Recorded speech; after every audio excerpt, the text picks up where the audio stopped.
ان الحمد للہ نحمده ونصلی علی رسوله الکریم اما بعد اعوذ باللہ السمیع العلیم من الشیطان الرجیم من حمزه ونفخه ونفثه بسم اللہ الرحمن الرحیم واتقوا فتنة لا تصیبن الذین ظلموا منکم خاصہ واعلموا ان اللہ شدید العقاب۔ ترجمہ قرآن کے سبق میں آج انشاءاللہ سورہ انفال آیت نمبر 25 سے پڑھنا ہے۔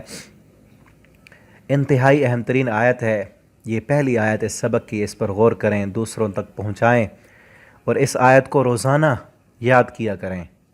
اللہ فرماتے ہیں واتقوا، ڈرو، فتنۃ، اس فتنے سے، اس عذاب سے، لا تصیبن الذین، جو نہیں پہنچے گا ان لوگوں کو، ظلموا، جنہوں نے ظلم کیا، منکم، تم میں سے، خاصتاً، خاص طور پر، ظلموا، جنہوں نے ظلم کیا، گناہ کیا، اللہ کا وہ عذاب صرف ان تک نہیں پہنچے گا۔ اس عذاب سے ڈرو، اس عذاب سے ڈر جاؤ جو عذاب صرف گناہ گاروں پر نہیں آئے گا، بلکہ جو فرم بردار ہوں گے، جو نیک ہوں گے، ان کو بھی اپنی لپیٹ میں لے لے گا۔ کیا مطلب؟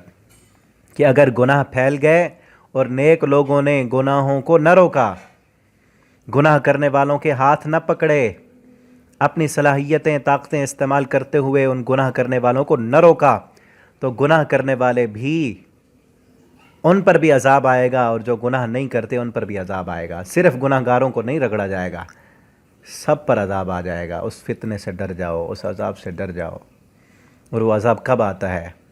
جب نیکی کا حکم دینا چھوڑ دیا جائے، جب گناہوں سے روکنا چھوڑ دیا جائے، جب ہر انسان یہ کہے میں تو نماز پڑھ رہا ہوں، ہر نہیں بلکہ جو نیک لوگ ہیں وہ کہیں میں نے نماز پڑھ لی ہے، زکوٰۃ بھی دی ہے، میرے بچے بھی قرآن پڑھتے ہیں، میں حرام نہیں کھاتا، میں سود نہیں لیتا، میں تو گناہ نہیں کر رہا۔ وہ کر رہے ہیں نا، کرنے دو۔ انتہائی اہم ترین موضوع ہے۔ نبی کریم صلی اللہ علیہ وسلم نے صحیح البخاری کی حدیث مثال دی، آپ نے فرمایا جہاز سمندر میں چل رہا ہو، اس کی اوپر والی منزل والے جو ہیں، 4-5 منزلیں ہیں، اس کی نچلی منزل والے اوپر جا کر جہاز کے اوپر چھت پر جاتے ہیں، پھر سمندر سے پانی بھرتے ہیں، اوپر والی منزل والے تنگ ہوتے ہیں، تو وہ کہتے ہیں ہم نیچے سے سوراخ کر کے پانی نکال لیتے ہیں، پانی تو ہمارے قریب ہے۔ آپ فرماتے ہیں اگر اوپر والی منزل والوں تک خبر پہنچتی ہے، اگر وہ آئیں نیچے، روکیں ان کو، ڈانٹیں، کہیں کہ اگر سوراخ کر دیا تو جہاز میں پانی بھر جائے گا، ڈوب جائیں گے ہم، تو وہ رک جائیں ان کے روکنے سے، تو پورا جہاز بچ جائے گا۔ اور اگر اوپر والی منزل والے کہیں کہ ہمیں کیا ہے، وہ سوراخ کر رہے ہیں نا، ہمارے پاس تو کھانا بھی ہے، رہائش بھی، سب کچھ اچھا چل رہا ہے ہمارا، ہمیں کیا، وہ کر رہے ہیں کرنے دو۔ آپ فرماتے ہیں جب جہاز میں پانی بھرے گا تو کیا ہوگا؟ پہلی منزل میں آئے گا پانی، اوپر آئے گا، جہاز سارے کا سارا ڈوب جائے گا۔ اسی طرح جس معاشرے میں برائی ہو، زنا ہو، شراب ہو، جوا ہو، سود ہو، اللہ کی نافرمانی ہو، شرک ہو، بغاوتیں ہوں رب کی، اس علاقے والے، اس بستی والے، اس شہر والے، بڑے لوگ، نیک لوگ، امام، خطیب، پروفیسر، وہ مل کر ان گناہ کرنے والوں کا ہاتھ روکیں، پکڑیں ان کو، ٹوکیں اپنی طاقت اور صلاحیت استعمال کر کے، تو بچ جائیں گے اللہ کے عذاب سے۔ اور اگر نہیں روکیں گے، کہیں گے کرنے دو، ہمیں کیا ہے، جب عذاب آئے گا رب کا پھر سارے رگڑے جائیں گے۔ آج دیکھ لیں، روتے ہیں، مہنگائی ہے، پریشانی ہے، فتنے ہیں، فساد ہے، لڑائیاں جھگڑے ہیں، سکون نہیں ہے، بے امنی ہے، کیا وجہ ہے؟ اور پھر سب سے بڑا جو عذاب ہے اس فحاشی اریانی کی وجہ سے، ٹک ٹاک پہ ناچنے والی لڑکیاں، وہ کس زبان سے ہم کہیں، کلمہ پڑھنے والی بیٹیاں، محمد رسول اللہ صلی اللہ علیہ وسلم کے نام لیوا محمد کی بیٹیاں، نام فاطمہ، عائشہ، اور کام جو ہے وہ یہود بھی دیکھ کر شرما جائیں، ایسے کام ابھی ہوا نا پچھلے دنوں واقعہ مینار پاکستان پہ، نام عائشہ ہے، اور کام ایسے کہ انگریز بھی نہ کرے۔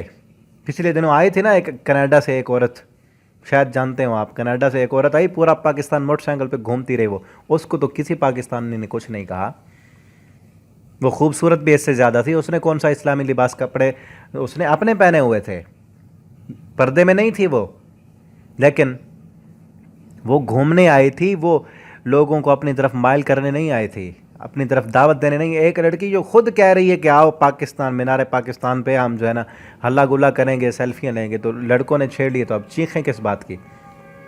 یہ صرف پیسہ ہے، اپنی شہرت کے لیے، دولت کے لیے، تو اس کے سبب جو اصل میں بات کہنا چاہ رہا ہوں، فحاشی جس قوم میں عام ہو، لوگ اگر اس کو نہ روکیں، آج روکنے والے کو بھی کہا جاتا ہے تمہیں کیا ہے، کرنے دو جو مرضی کر رہا ہے، وہ گئی تھی، اپنی مرضی ہے اس کی اپنی مرضی ہے، تو لڑکوں کی اپنی مرضی نہیں ہے؟ پھر اسلام نے جو پابندیاں لگائی ہیں جب تک اس پر ہم نہیں چلیں گے تو ایسے ہی ہوتا رہے گا۔ روکیں ان کو، ورنہ اگر فحاشی جس قوم میں پھیل جائے، آپ صلی اللہ علیہ وسلم نے فرمایا اس قوم میں بیماریاں پھیلتی ہیں۔ کتنی بیماریاں آج کب کے لگے ہوئے ہیں کرونا کو روکنے کے لیے، اس کا رونا روتے ہیں، آیا کیوں یہ؟ سبب تو دیکھیں پیچھے۔ نبی کریم صلی اللہ علیہ وسلم نے فرمایا جس قوم میں فحاشی عام ہو جائے، بے پردگی عام ہو جائے، اللہ تعالیٰ اس قوم میں، ان لوگوں میں ایسی ایسی بیماریاں بھیجتے ہیں کہ جن بیماریوں کا پہلے لوگوں نے سنا بھی نہیں ہوتا۔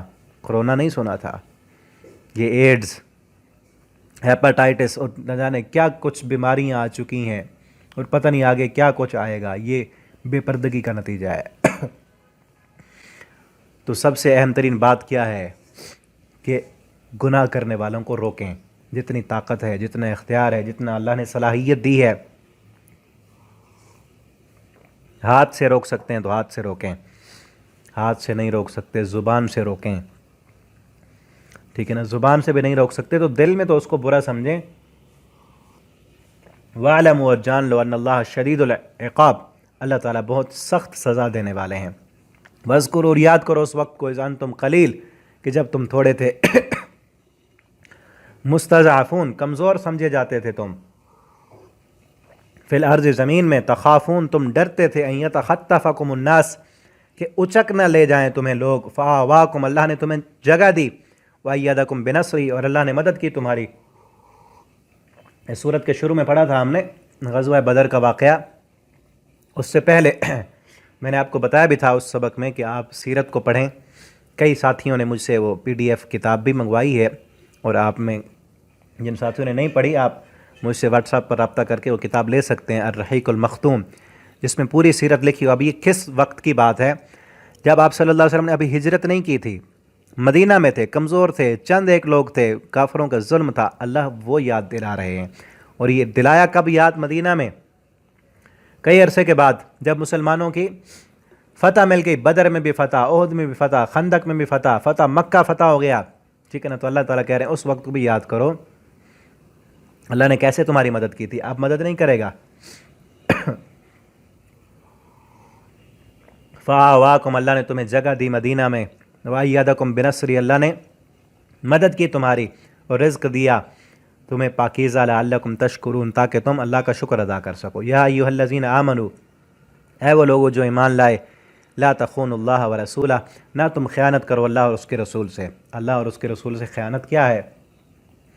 منافقت کرنا۔ جس طرح منافق لوگ تھے نا مدینے میں، بظاہر کلمہ پڑھ لیا ہے، دل میں ایمان نہیں ہے، تو یہ خیانت ہے۔ اور ایک یہ بھی ہے کہ اوپر اوپر سے بندہ لوگوں کے سامنے نیک بنا پھرے، اور جب چھپ جائے تو پھر گناہ کرے، یہ بھی خیانت ہے اللہ اور اس کے رسول سے، کہ لوگوں کے سامنے تو نیکی ہے، اللہ کے سامنے گناہ ہے، تو خیانت ہے۔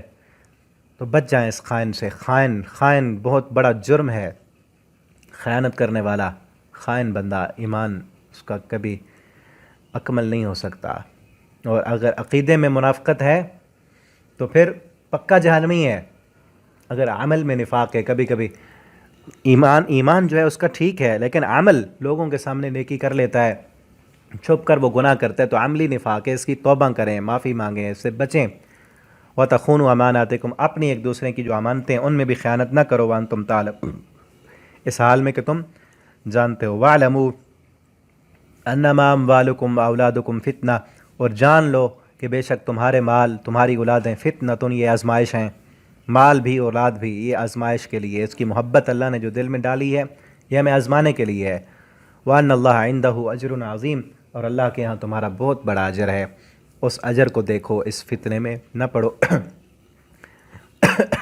مال بھی انسان کی ضرورت ہے اور اولاد بھی ضرورت ہے، لیکن یہ ضرورت اگر سر پہ سوار ہو جائے، مال کی محبت کی وجہ سے اگر بے نماز بن جائے بندہ، مال کی محبت کی وجہ سے اگر نمازیں چھوڑ دے، حلال حرام کی پرواہ نہ کرے۔ آج دیکھیں مال کی محبت میں بڑے بڑے لوگ جو ہے وہ سود خور بن گئے، بڑے بڑے حاجی نمازی دیوس بن گئے، مال کی محبت میں لوگ بے غیرت بن گئے، عزتیں نیلام کرا دیں مال کی محبت کی وجہ سے۔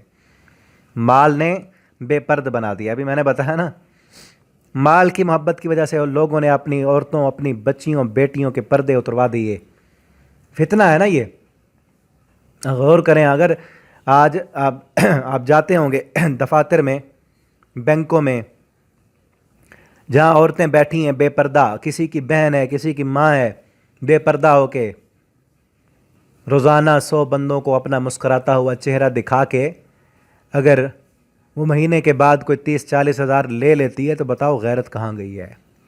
غیرت کہاں گئی؟ یہ فتنہ ہے نا، مال کی وجہ سے ہو رہا ہے سب۔ اللہ فرماتے ہیں یہ فتنہ ہے، بچ جاؤ اس سے، اور اللہ کے ہاں جو اجر ہے اس اجر کے امیدوار بن جاؤ۔ اللہ رب العالمین ہم سب کو قرآن پڑھنے، سمجھنے اور اس کے مطابق زندگی بسر کرنے کی اللہ ہمیں توفیق دیں۔ آخر دعوانا الحمدللہ رب العالمین۔